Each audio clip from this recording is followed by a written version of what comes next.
We are embarking on the second book of the Bible, beginning the book of Exodus. And, of course, inevitably, as we begin a new book and, for the time being, say goodbye to the first book, to Genesis, we ought to consider what has changed that dictates this as a new beginning in the Torah. There is undoubtedly a lot to be said with respect to why Genesis ends when it does, and perhaps in some future year we'll have an opportunity to speak about that aspect of the end of Genesis. But at this point, I'd like to focus upon what is taking place at the beginning of the book of Exodus. And as we consider the manner in which the book of Exodus begins, on the face of it, not only does it not seem to be a significant new beginning, it seems, quite frankly, to be a repeat of what we've already read. Specifically, the beginning of Exodus, that opening verse. These are the names of the sons or children of Israel who came into Egypt with Jacob. Every man came with his household. It seems almost verbatim to be a repetition of what we read in Genesis chapter 46, verse 8. These are the names of the sons or children of Israel coming to Egypt, Jacob and his sons. Almost exactly the same words. But in a sense, the very realization that we read almost the same passage with somewhat more detail back in Genesis chapter 46 helps to highlight why these words at the beginning of Exodus do indeed represent a critical new threshold. Genesis is, of course, the story of the patriarchs. And as such, indeed, we read the names of the sons of Jacob, the sons, the children of Israel in Genesis, because they, after all, are the bridge generation. To some degree, they're a little bit like patriarchs themselves, not actually patriarchs, but consider that one of the sons of Jacob, Joseph, fathered two tribes. So to a certain extent, everything, including the sons of Jacob in Genesis, pertains to patriarchs. Exodus represents a new threshold. It's all about the children. The expression that I have marked in red in both the Hebrew and in the English. In Hebrew, Bnei Israel. In English, sons or children of Israel, is an expression that appears in the book of Genesis exactly 7 times. It appears more than half that many times in just the opening verses of Exodus alone. Because indeed, we have reached the era of the children of Israel. Not the generations of the patriarchs, not that era, but this era. And that represents a crucial new threshold with many implications, not necessarily pleasant ones. The patriarchs, on the one hand, unquestionably faced many challenges, ongoing challenges, much distress. But while they faced these challenges, there was a very keen sense that they were doing so with God. Almost at the very beginning of our being introduced to Abraham, we read at the beginning of Genesis chapter 12 that God says to him, as we discussed, go you forth from your land, from your place of birth, from your father's house. Now, mind you, leaving all these behind is undoubtedly a tremendous challenge. But the challenge becomes an awful lot more bearable when you know God told you. You're doing it for God and with God together. As for Isaac and Jacob, they too, after all, were directly privy to divine revelation. God spoke with them. And even apart from that, they each grew up in the home of the prophet of the generation. Isaac growing up in the household of Abraham and Sarah, both of whom commune with God. Obviously, Jacob growing up in the house of Isaac and Rebekah, and moreover, by simple arithmetic, until he was age 15, he was also growing up with his grandfather Abraham. So again, they face challenges, but challenges with very keen sense that they were facing them with God. And in contrast, on the other hand, the era of the children. No dramatic manifestations of God's presence. If anything, of course, very much the contrary. What we read in Exodus chapter 1, there arose a new king over Egypt who didn't know Joseph, or didn't want to know Joseph, pretended to not know Joseph. And he has a problem with this nation, this emergent nation, the children of Israel.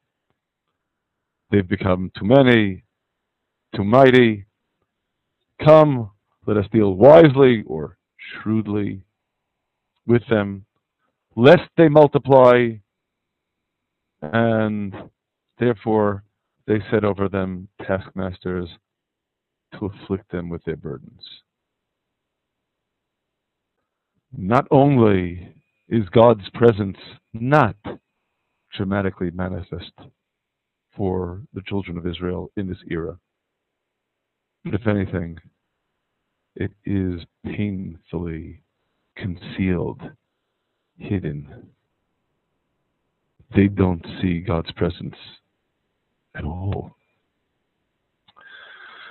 And of course, inevitably, on that note, this book of the Bible embarks, with special implications to them, the era of the children, and inevitably special implications to us. Because when everything is clear, when everything is shining, when everything is bright and well clarified, there may be a set of challenges, but it's a very different set of challenges. I think we can commiserate all the more with an era in which everything is dark, murky, vague, unclear, and God's presence is nowhere obvious. And it is then in this context that we continue in Exodus chapter 1. The Egyptians made the children of Israel enslaved with body-breaking labor, and they made their lives bitter with hard service in mortar and in brick, in all manner of service in the field, and all their service wherein they made them serve with rigor. And then we read a fascinating episode. the first, I think, of several episodes of heroism. But mind you, heroism in the Bible's version of what heroism truly is. The king of Egypt spoke to the Hebrew midwives, of whom the name of the one was Shiphrah and the name of the other Puah. Remember, this is the king of the most powerful empire in the ancient world. This is not just the most powerful person in that most powerful empire in the ancient world, because after all, the king of Egypt isn't even perceived as a person. He's perceived as a god. And he says, when you do the office of a midwife to the Hebrew women, you shall look upon the birth stool. If it be a son, then kill him. We can rest pretty well assured that the king of Egypt was not at all used to being disobeyed. But the midwives feared God. God, as we render it with a capital G in English. Not the God, lowercase g, that was Pharaoh. They feared God and did not, as the king of Egypt commanded them, but saved the children. And the king called to the midwives, and he said to them, why have you done this thing and have saved the children? Why have you disobeyed orders? So the midwives give an answer. They tell Pharaoh, because the Hebrew women are not as the Egyptian women, they are lively, that is, they've already given birth before the midwife comes to them. What isn't recorded here is exactly how the king responded to the excuse of the midwives. What is recorded here, however, is two other consequences of this story. One, we can well imagine, was certainly at the time completely invisible. And God dwelt well with the midwives, and the people multiplied and waxed very mighty, and it came to pass, because the midwives feared God, that he made them houses. What houses? The Bible doesn't say. We have a tradition, I'll get to that shortly, that the houses here refer to the house of the priesthood and the house of royalty in Israel. But again, the Bible doesn't specify, nor, when all is said and done, would we expect it to, because let's be realistic. These houses were completely undiscernible at this time. This is a promise, but a promise that doesn't have any obvious expression in their lives and times at this point. The other consequence of this story, which is the last verse of the chapter, is clearly much more tangible. And Pharaoh charged all his people, saying, every son that is born cast into the river. In other words, the midwives aren't handling it, we'll do it ourselves. So the flesh and blood eyes, what did the midwives accomplish? Sad to say, on the face of it, very little, perhaps nothing. Pharaoh will have his way, one way or the other. Ironically, in a sense, this is, of course, a kind of restatement of our conclusion from last time. When we choose, we don't choose ultimate consequences in the world. We choose whether by our exercise of our free will we ally ourselves with God or attempt to oppose God. The divine plan will advance regardless. But if someone chooses to oppose the plan, what he will in fact have accomplished is he will have destroyed himself. Whereas when we ally ourselves with God's plan, it is ourselves whom we save. So of course, to that extent, the midwives, we are told, are ultimately rewarded by God.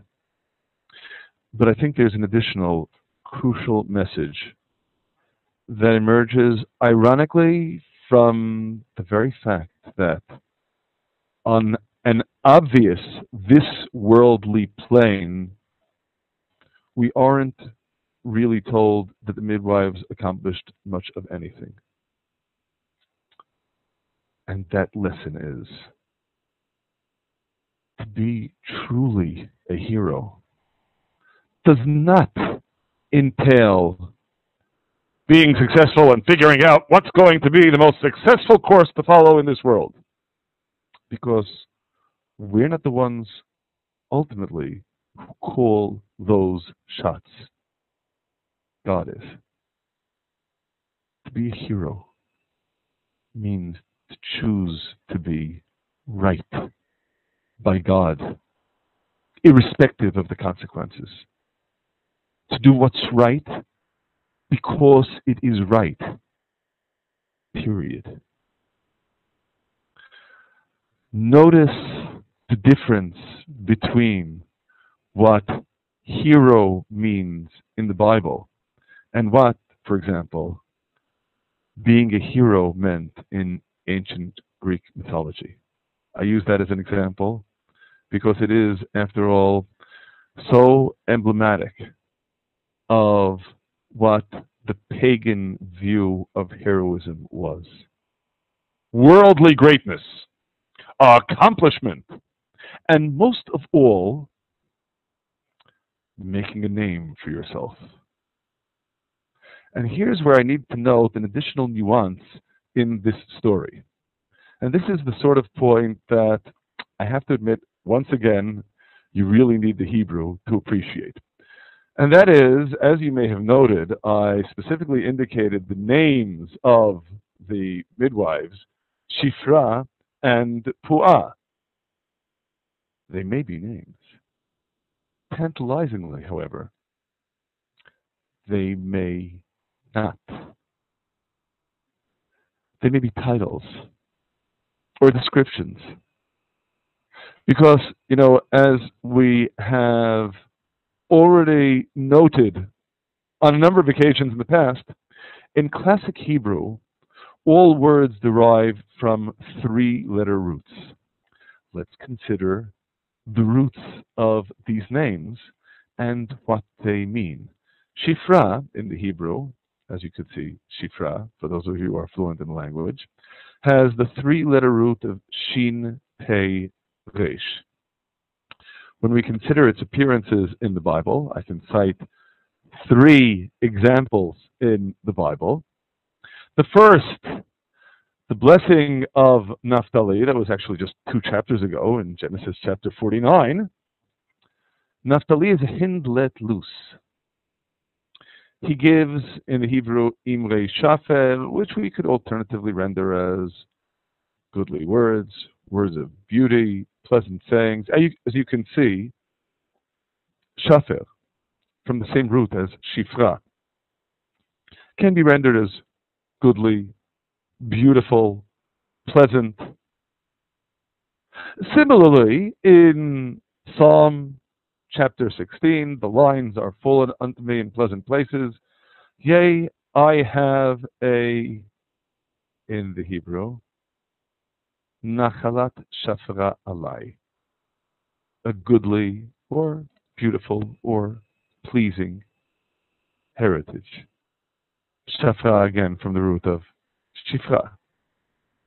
And finally, in the book of Job, by his breath, the heavens are, in the Hebrew, Shifra. This actually is the self-same spelling and pronunciation of the midwife's name or title or description. And we can render that in English as, by his breath, the heavens are serene, beautified, perfected.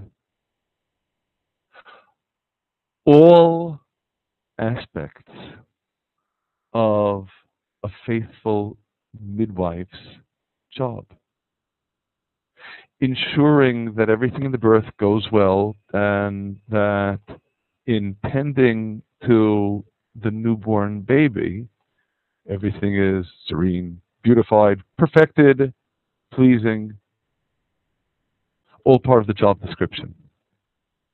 That's with respect to the first midwife. As for the second midwife, Pu'ah, the root letters here, Pei, Ein, Hey, for those who are fluent in Hebrew.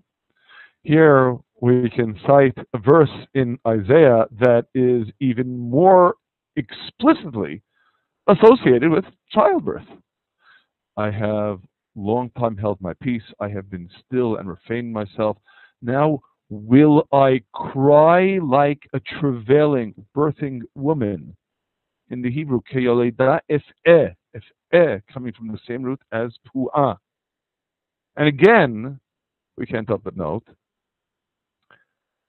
these names may in fact be shrouds of anonymity, because knowing what the true names of these midwives were is really inconsequential. What's important is what they did. What's important is not their name on a this worldly level of greatness. What's important is being right by God. And they were. This is our first story of heroism in Exodus. The next story is the story of Exodus chapter 2. But to appreciate the significance of this story and this heroism, it is useful for us to repeat that closing verse of chapter 1. The closing verse was Pharaoh charging all of his people, every son that is born cast into the river. And the next verse we read, and there went a man of the house of Levi, and took to wife a daughter of Levi. And the woman conceived and bore a son. And when she saw him that he was a goodly child, she hid him 3 months. And when she could no longer hide him, she took for him an ark of bulrushes, and daubed it with slime or clay, and with pitch. And she put the child therein, and laid it in the flags, the reeds by the river's brink. And his sister stood afar off to know what would be done to him.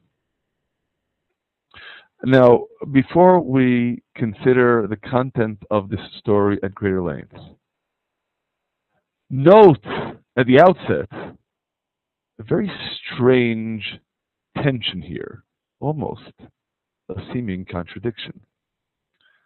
What do we see in verse 1? A man of the house of Levi took to wife a daughter of Levi. Newlyweds, and they have a child. But wait a second, they already have a child. They have a daughter, a sister of this newborn baby who is old enough to stand by and see what is done to her baby brother, and even intervene, as we will see shortly in the continuation of the chapter. What's going on here? In our tradition, the explanation derives very clearly from what we saw in the previous verse at the end of chapter 1. That when Pharaoh charged all his people, every son that is born cast in the river, this couple reached the seemingly inevitable conclusion. What's the point of building a family? Family life will lead to children, and having children will just lead to tragedy. Any sons we have will meet such a horrible fate. There's no point in going on anymore. So they separated themselves to avoid having children. And it is in the wake of that decision that we appreciate how profoundly heroic this verse is. There went a man of the house of Levi and took to wife a daughter of Levi. That on further consideration, I should note that we have an ancient tradition that it wasn't just further consideration, it was the instigation of the unnamed daughter, the sister yet to be of this newborn baby, who prodded her parents to come together again. Because if we succumb to an evil king's decrees, then we become accomplices in those evil decrees. And so the heroism is, we're going to continue business as usual, come what may. Why? Because it's right. Not because we know the consequences, not because we know what we'll accomplish, but because all that matters is to be right by God, irrespective of the consequences. That's heroism. And again, that's heroism not to make a name for ourselves. There aren't any names here. Just an anonymous man of the house of Levi, daughter of Levi, and the sister. That's it. We aren't given any further information as to their identities. It doesn't matter. Heroism is not to make a name for ourselves. It's to be right with God. And God knows. This becomes, strikingly, all the more glaring a message of the Bible when we consider the fact that we do know their identities. We know exactly who these people are. Because after all, we know the identity of the baby. That becomes clear from the continuation of the chapter. This baby is Moses. Well, we don't have to go too far. Indeed, we just have to go to chapter 6 to read in the genealogy of the tribe of Levi that one of Levi's sons was Kehat, and one of his sons was Amram, and Amram took him Yocheved, his father's sister, to wife, and she bore him Aaron and Moses, and therefore Moses' parents were not some anonymous man of the house of Levi marrying a daughter of Levi, but rather Amram and Yocheved. We know their names. As for the supposedly anonymous sister, we know her name too, in Exodus chapter 15. And Miriam, the prophetess, the sister of Aaron, took a timbrel in her hand, and all the women went out after her. This is after the parting of the sea in celebration. Miriam is the sister of Aaron. Aaron is brother of Moses. So the sister's name is Miriam. And indeed, in Numbers chapter 26, we see the whole family explicitly laid out for us to read about them. We read that Kehat begat Amram, and the name of Amram's wife was Yocheved, and she bore unto Amram, Aaron, and Moses, and Miriam, their sister. No ambiguity at all. Just for good measure, I'll also point out that we have the self-same identification in Chronicles that the sons of Gad include Amram, and the children of Amram are Aaron and Moses and Miriam. So we know exactly who these people are.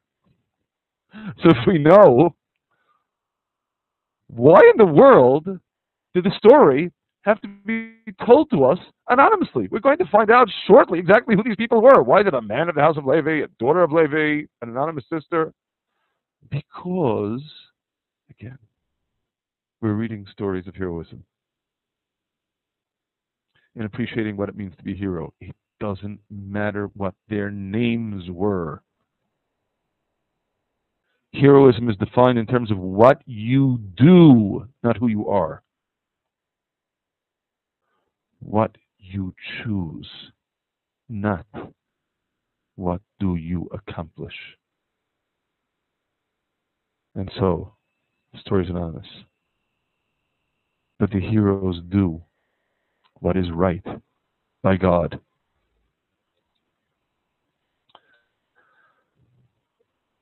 This anonymity becomes all the more striking in the continuation of this story, the third profile of heroism that we read at the beginning of Exodus, in verse 5 of chapter 2.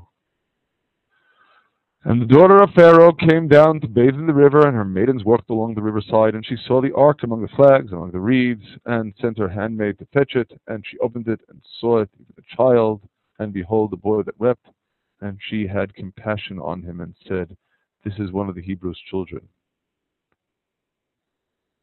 Then said his sister to Pharaoh's daughter, shall I go and call you a nurse of the Hebrew women, that she may nurse the child for you? And Pharaoh's daughter said to her, go. And the maiden went and called the child's mother, and Pharaoh's daughter said to her, take this child away and nurse it for me, and I will give you your wages. And the woman took the child and nursed it.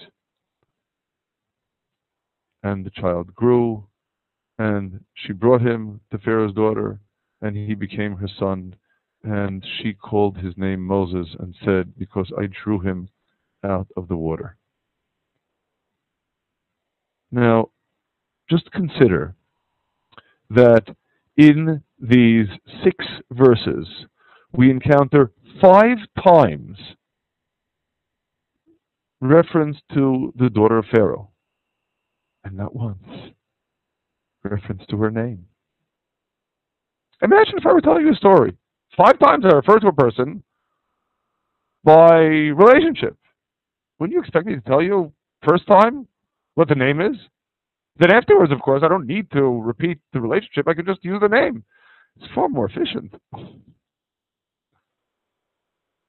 The fact that the Bible goes out of its way to maintain her anonymity, I submit to you, is further amplifying this very message.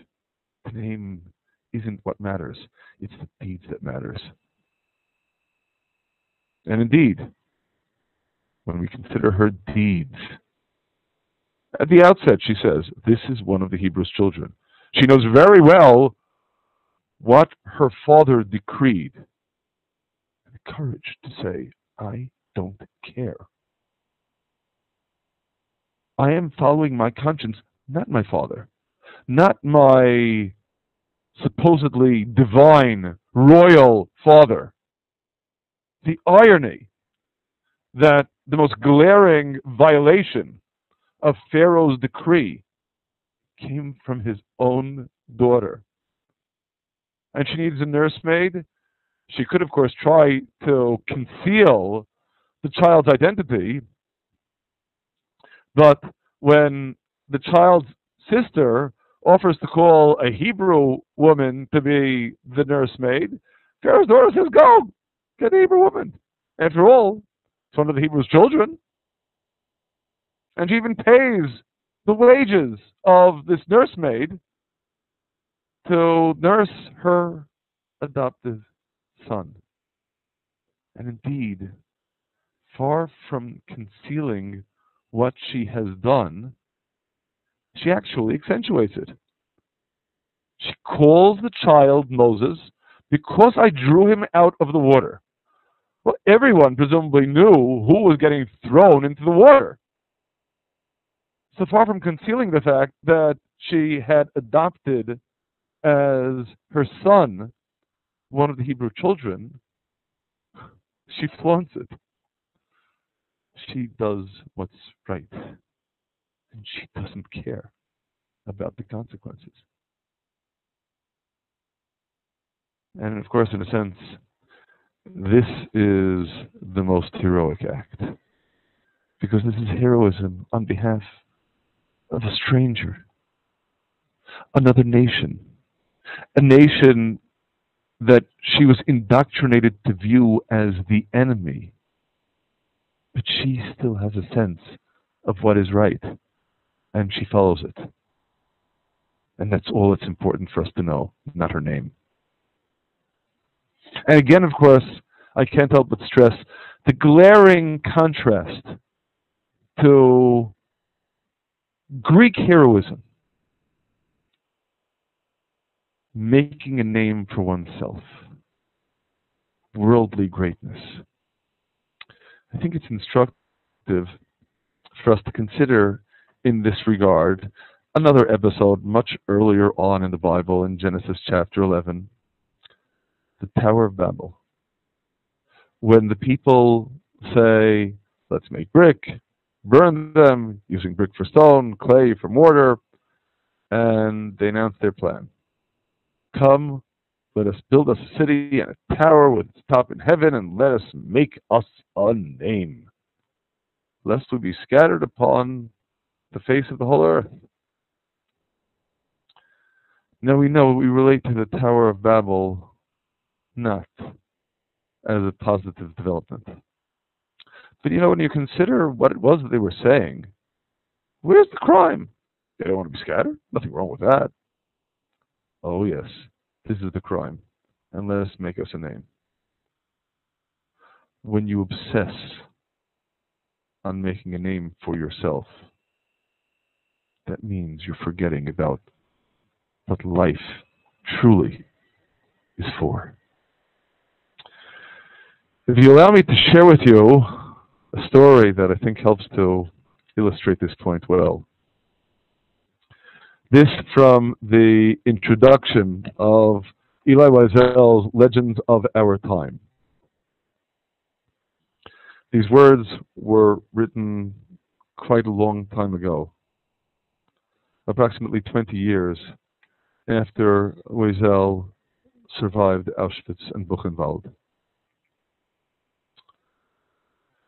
The old, white, bearded rabbi looked at me disapprovingly. So it's you, he sighed. You are Dodje Fege's grandson. He had recognized me at once, which both pleased and embarrassed me. I have not been so identified since my childhood, since the war.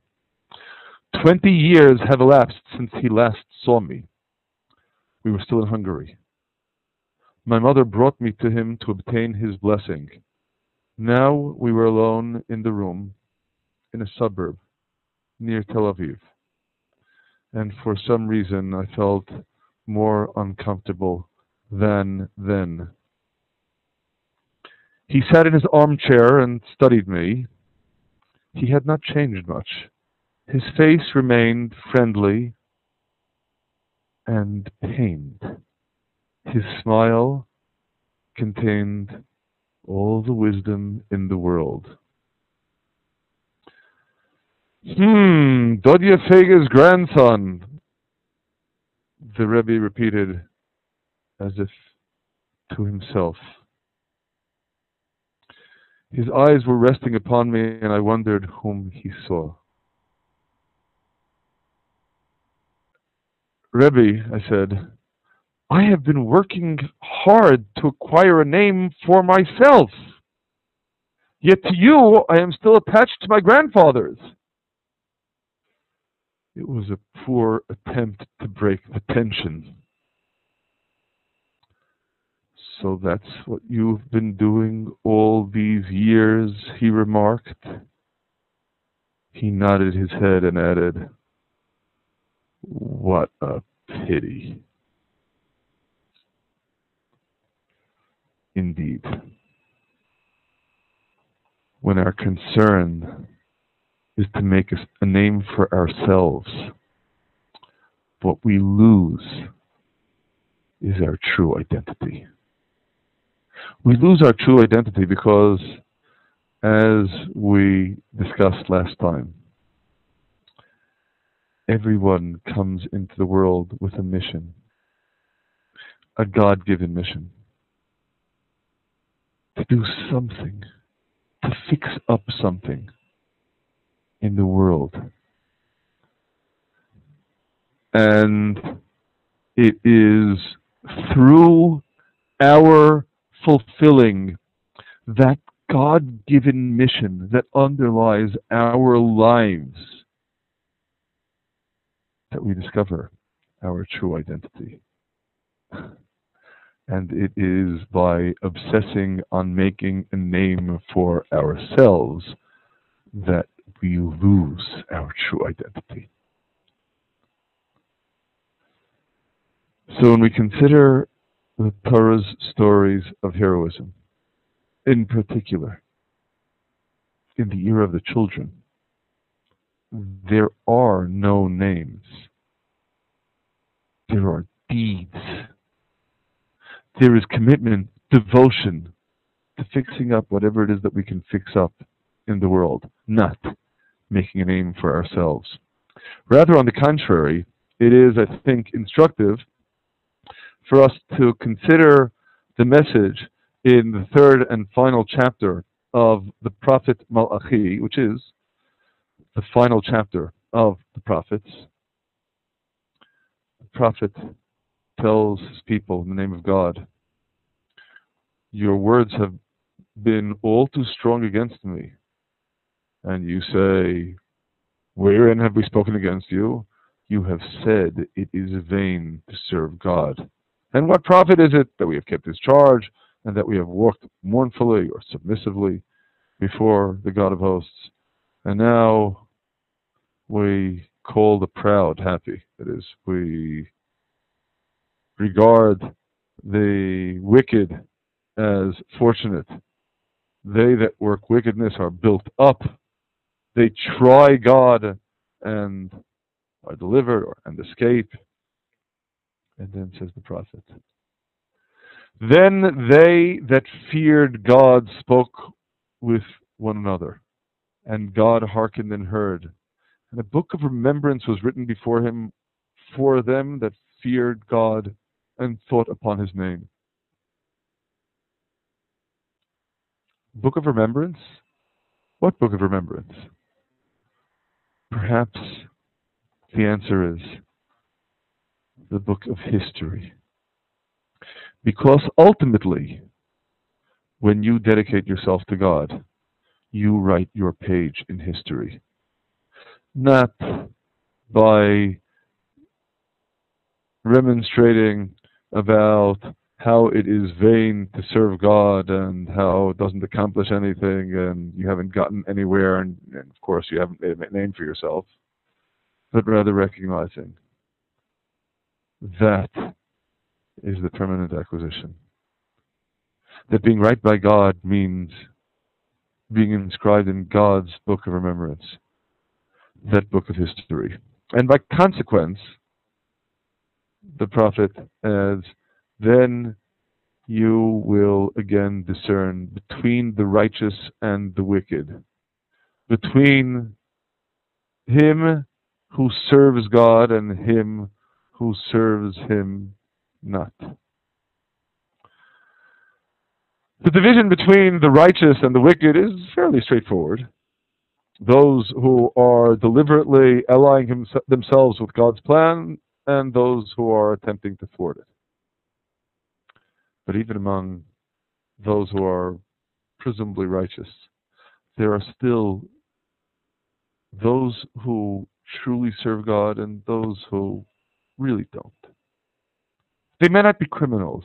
They may be doing nothing wrong, but they're also not doing a whole lot right.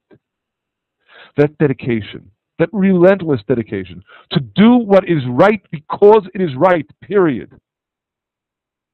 That is the hallmark of a true, faithful servant of God. The son who serves his father faithfully.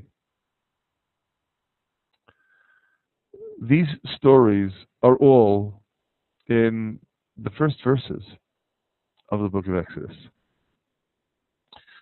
And I suspect they all serve collectively as an introduction for what follows. The early biography of Moses.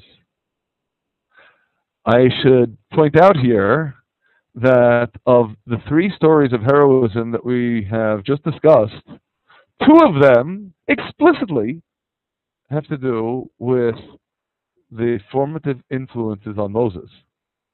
After all, the second story of heroism was about the parents of Moses and his older sister.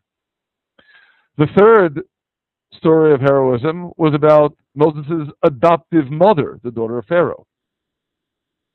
I'll add that we have an ancient tradition that the first story of heroism is also about the formative influences on Moses.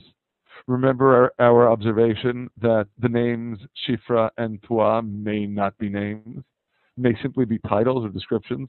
Descriptions of whom? Again, the Torah doesn't tell us, because in understanding what it means to be a hero, it doesn't matter. But we have an ancient tradition that Shifra is in fact none other than Yocheved by different name, Moses' mother.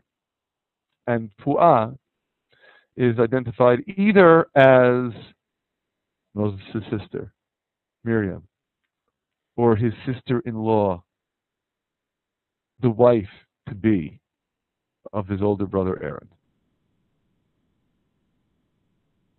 So, of course, ironically, since the Torah is reticent about identities here, we discern in the identities formative influences on Moses. And we consider the opening episodes of the biography of Moses. First, he went out to his brethren and looked on their burdens. And he saw an Egyptian smiting a Hebrew, one of his brethren. And he looked this way and that way, and when he saw there was no man, he smote the Egyptian. He didn't make any calculations of effectiveness. We will yet consider what the meaning is of he saw there was no man. Give me a few more minutes and we'll get back to it. But for now, his smiting the Egyptian was because he saw evil perpetrated. And he's not going to keep silent. He acts. Much as, remember the midwives? Shifra and Puah see evil being decreed in the person of the king of Egypt, telling them to kill the boys. And they don't obey. They don't acquiesce. Here too, Moses sees evil being perpetrated and he doesn't acquiesce. He doesn't maintain silence. He kills the Egyptian. That's episode number 1. And he went out the second day, and behold, 2 men of the Hebrews were striving together. And he said to him that did the wrong, "Why are you smiting your fellow?" Quite a busybody, you might think. But then, again, if you can't abide by seeing injustice perpetrated, by seeing wrongs being committed, you don't remain silent, you intervene. The second episode is, if you will, an internal family matter within the emergent nation of Israel. Just as the second episode of Heroism was also a family matter. Amram and Yocheved restarting their family in the face of the horrific decree that they were attempting to thwart by living life as normal. Moses, too, within the family, shows the heroism of doing what is right, irrespective of where it might lead. And of course, we know where it led.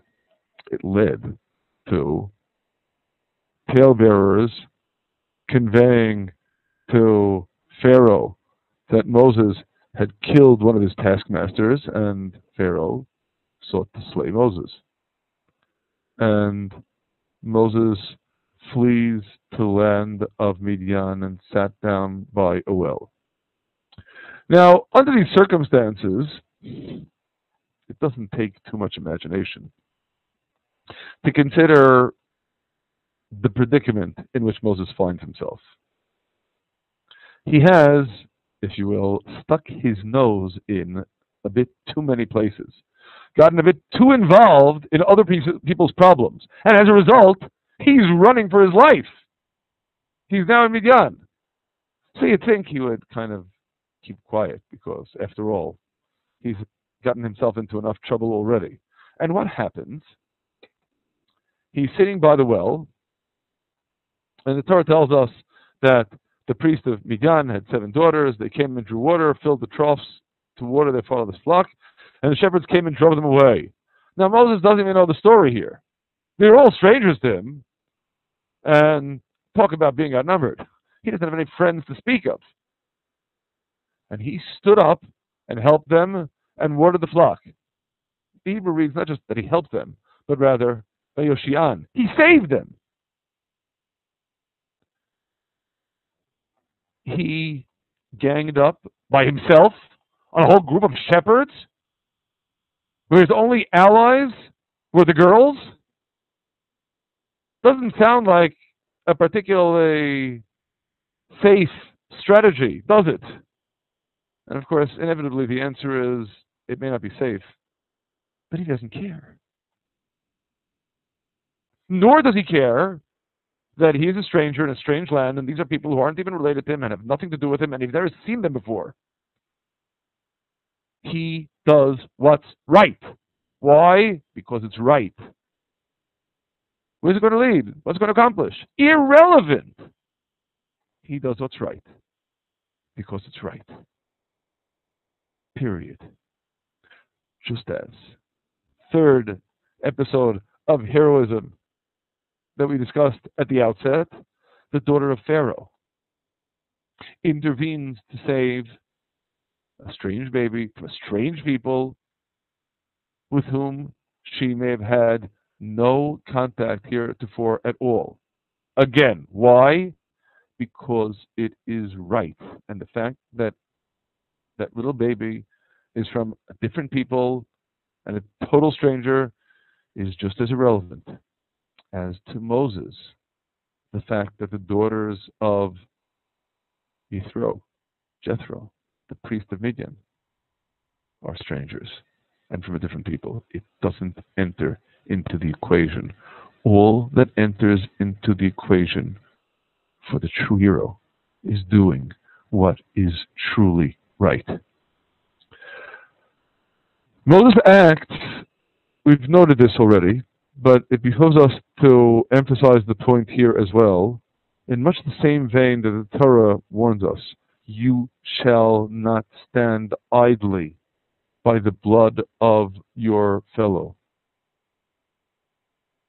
Because when you are silent in the face of evil, you are an accomplice with evil. Likewise, we have noted in Deuteronomy chapter 22 the story of the betrothed damsel who is raped in a vacant area in a field, as opposed to if it happened in a city, the difference being very simply that if it's in a vacant field, we realize she was screaming, but there was none to save her. If she would have been raped in a city, she could have called for help. Because it is axiomatic that if you hear a cry for help, you will answer it. Because it's the right thing to do. Not because of any other considerations.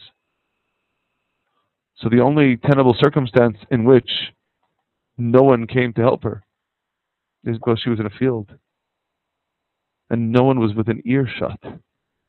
Otherwise, of course, someone would have come to save her. You don't stand idly by.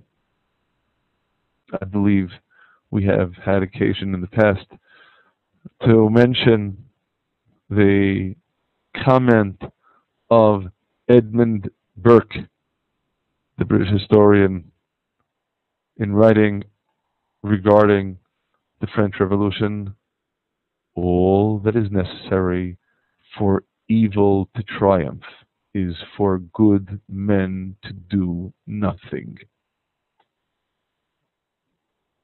And indeed, the Torah's mandate is to do something. Whatever is right, irrespective of consequences. To not become an accomplice in evil. Because if we are silent, we are allowing evil to triumph.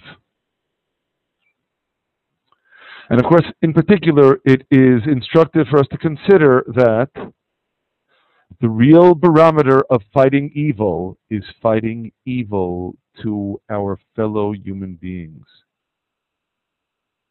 And so, in this vein, when we consider the message in Isaiah chapter 58,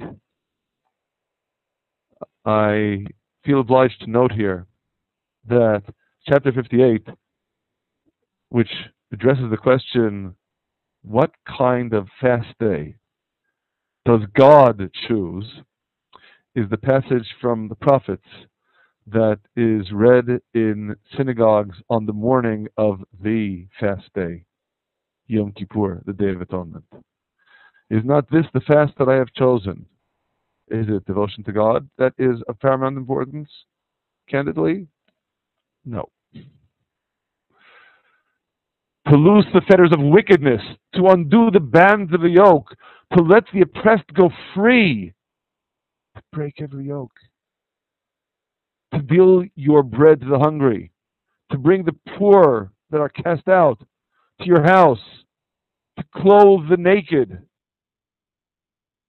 Then your righteousness will go before you. The righteousness is calibrated. It is defined by how do you treat your fellow man. This is our mission. This, we should note, the prophet Isaiah tells us in chapter 61, is his mission. God has anointed me to bring good tidings to the humble. He has sent me to bind up the brokenhearted, to proclaim liberty to the captives, the opening of the eyes to them that are bound. To act on behalf of people. And that means to proclaim the year of God's good pleasure, the day of vengeance of our God, to comfort all that mourn. To be active in combating evil in all of its manifestations and to stand up for its victims. That, more than anything else, defines heroism according to the Bible. And that brings me to one final crucial point. I already told you I was going to get back to this. And he looked this way and that way, and when he saw there was no man, he smote the Egyptian and hid him in the sand. Why was it so crucial for him to see that there was no man? In the Hebrew, Vayar ki ein ish. It is instructive to consider that we find the exact same expression, Vayar ki ein ish. He saw there was no man, in a completely different context. In Isaiah chapter 59, the prophet describes a dire state of affairs. Truth is lacking. He who departs from evil makes himself a prey, or is considered mad. And God saw it, and it displeased him that there was no justice. And he saw that there was no man, and was astonished that there was no intercessor. Therefore his own arm brought salvation to him, and his righteousness it sustained him. And he put on righteousness as a coat of mail, and a helmet of salvation upon his head. And he put on garments of vengeance for clothing, and was clad with zeal as a cloak. God acting. God bringing salvation to the downtrodden. God wreaking vengeance upon the wicked. Why? Because he saw there was no man. No one else is doing what needs to be done. And of course, here significantly we note the attitude of the true hero. Conceivably, given the manner in which the Greek hero is described, he'd have looked around to make sure that someone was watching, because if he wants to make a name for himself, he needs an audience. The hero of the Bible not only isn't seeking an audience, but rather he seeks confirmation that there is no man. Why? Because if there is, maybe someone else is going to do the job instead. I'm not looking for an opportunity to make a big splash, to get the headlines. If someone else is already engaging in the task, then evidently it's his mission. I need to seek a different mission. But if I look around, I look this way and that, and I saw there was no man, then evidently this is the mission that's waiting for me. I need to be the man. I need to act, if you will, emulating God. When God sees there is no man, God does it. So too we, when we see there's no man, we are obliged to act. Likewise, in Isaiah chapter 63, and here the theme of salvation and vengeance is even more palpable. Who is it who comes from Edom with crimson garments from Botzrah, this that is glorious in his apparel, stately in the greatness of his strength? I who speak with righteousness, mighty to save. Why is your apparel red, and your garments like his who treads in a wine vat? I have trodden the winepress alone, and of all the peoples there was no man with me. There's no one there. No one standing in the breach. No one committed to battling wickedness. So I trode them in my anger and trampled them in my fury. For the day of vengeance that was in my heart and my year of redemption are come. And again. And I looked, and there was none to help. And I beheld in astonishment, and there was none to uphold. Therefore my own arm brought salvation unto me, and my fury it upheld me. You do what's right when no one else is doing what's right. You're not seeking an audience. It's irrelevant. But the true hero obsesses on not abiding by evil, not abiding by wickedness, doing, acting in doing God's work as He charges us, in fulfilling God's mission as He has endowed us. That is true heroism. And of course, inevitably, at this juncture, I can't help but note that there is an obvious connection of our conclusion this evening to our conclusion last week. Again, I reiterate it. It's not about what you accomplish. It's about what are you doing. And this crucial question of what are you doing? Are you doing God's work as He has guided you, as He has commanded you, as He has bidden you? Or are you kind of sitting it out and saying, well, I'll just be righteous and I won't be doing anything wrong, but I'm not really going to do anything positive either? That is the crucial question in evaluating our own fate.